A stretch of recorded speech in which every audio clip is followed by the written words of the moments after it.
What if you found a key, over 100 years old, that promised to unlock the hidden mysteries of the universe and give you, well, ultimate power over your own life? Sounds like something out of a movie, right? But that's the exact promise of a really fascinating book published way back in 1905. And here it is. This thing is a real piece of history. Knowledge of the Self, The Key to Power, by a Dr. C.E. Patterson.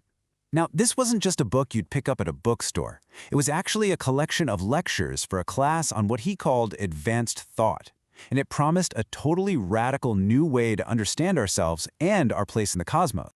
The entire book is built around this ancient challenge, the one famously carved into the Temple of Apollo at Delphi. But for Patterson, this wasn't just some nice philosophical quote. He believed it was the single most important instruction a person could ever follow. So let's get into it. How exactly does knowing yourself become the key to power?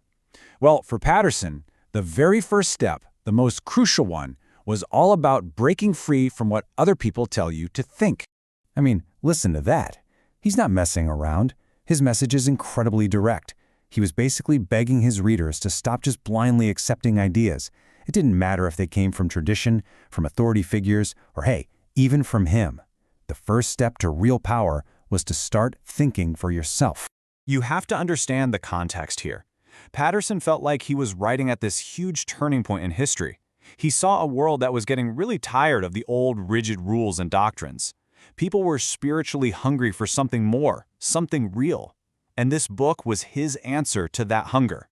And for Patterson, this feeling, this spiritual hunger, it wasn't just some social trend. No, he believed it was a literal cosmic event that was kicking off a brand new spiritual era for all of humanity.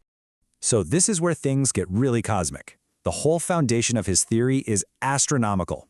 He claimed that around the year 1882, our sun finished a massive 2,160-year journey through the sign of Pisces and finally entered Aquarius. And for him, this wasn't just some footnote for astrologers, it was a fundamental shift in the spiritual laws that govern our entire planet.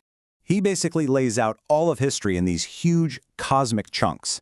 First, you had the Age of Aries, which he connected to the Old Testament and its idea of blood sacrifice. Then came the Age of Pisces, the era of Christ and purification by water. And now, he said, we're in the Age of Aquarius, a new spiritual age that was going to trigger a massive awakening in human consciousness. Okay, so if humanity's in this brand new age, what are the new rules? How are we supposed to navigate it? Patterson's answer was surprisingly simple. You have to learn the language that the universe itself speaks.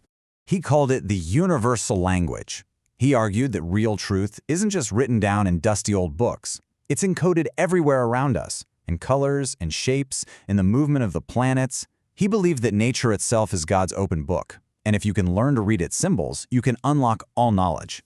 And he starts with something we all know, the three primary colors. For him, these were the building blocks of everything. Red, he said, corresponds to force, yellow is love, and blue is intelligence. These are the three primary attributes of the divine, the Almighty. He saw these three divine principles working just like light. Just like red, yellow, and blue light can blend to create a full rainbow, he believed that these three core attributes, force, love, and intelligence, combine and interact to create the 7 prismatic colors that form the very fabric of our reality. Okay, now buckle up, because this is where his system gets really intricate.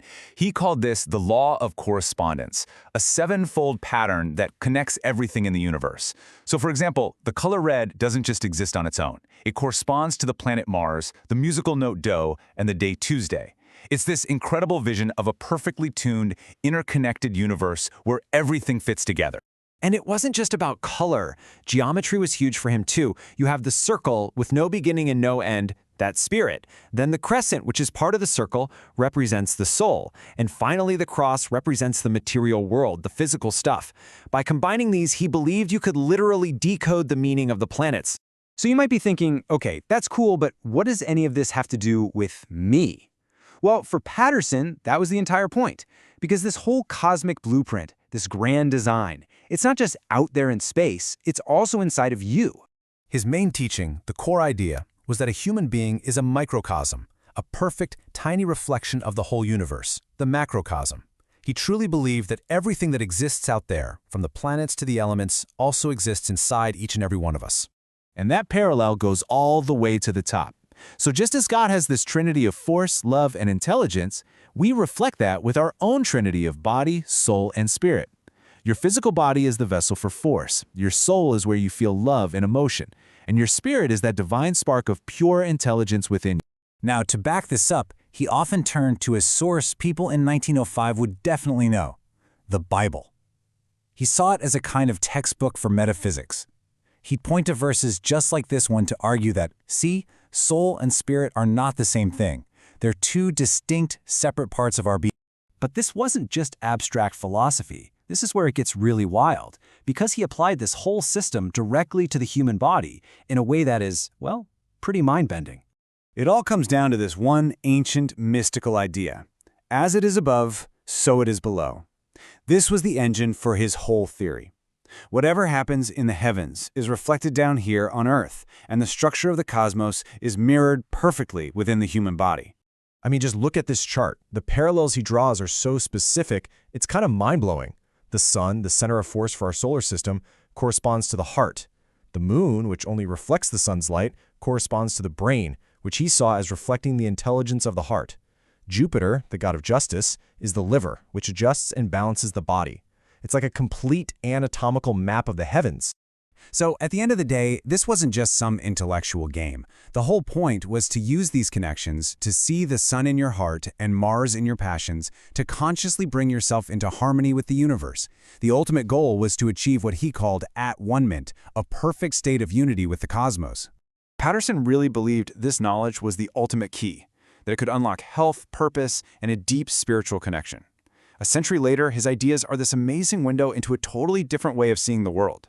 And it leaves us with that same ancient question, one that's just as powerful today as it was in 1905. What does knowing yourself truly unlock for you?